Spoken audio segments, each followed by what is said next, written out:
Matapos mag-viral ang video ng tatlong individual na nangingisay matapos na humit-hit ng sigarilyong tuklaw sa Puerto Princesa City sa Palawan, agad na kumilos ang mga otoridad upang matunto ng pinagmumulan at distribution points ng ipinagbabawal na substance.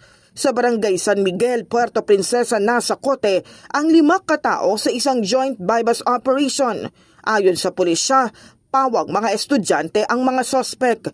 Nakumpiska sa kanila ang ilang plastic bottles, glass vials at heat-sealed sachet na naglalaman ng tuyong dahon na nagpositibo sa synthetic cannabinoid, isang uri ng ipinagbabawal na droga sa ilalim ng Republic Act 9165 o Dangerous Drugs Act of 2002. Profile ng marami sa mga nagiging biktima ng illegal na droga sa mga kababayan natin. Marami diyan ay bata, kabataan, curious, sinusubukan, tapos hindi na nakakahulagpos. Subok lang, na-hook na addict.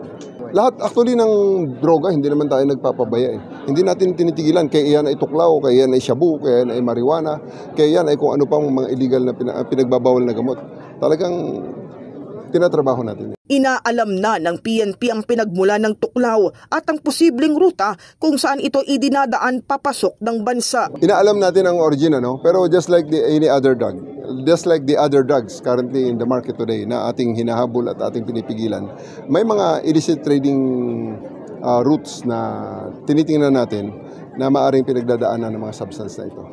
Binigang diin pa ni Torre na tuloy-tuloy ang crackdown ng PNP laban sa lahat ng uri ng ipinagbabawal na gamot. Sa atin lang, pinapaalalahan lang natin ang ating mga kababayan na my goodness, kaya nga illegal yan eh. There's a reason why it is being declared as illegal because first and foremost, and maybe the only and most important reason is delikado yan.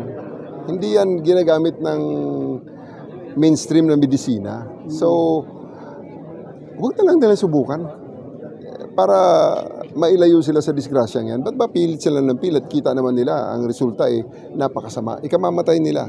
Sisiguraduhin natin na hindi na ito maglipana pa. In the heart of changing lives, ako si Brigada Kath Austria ng 105.1 Brigada News of Manila, the Music and News Authority.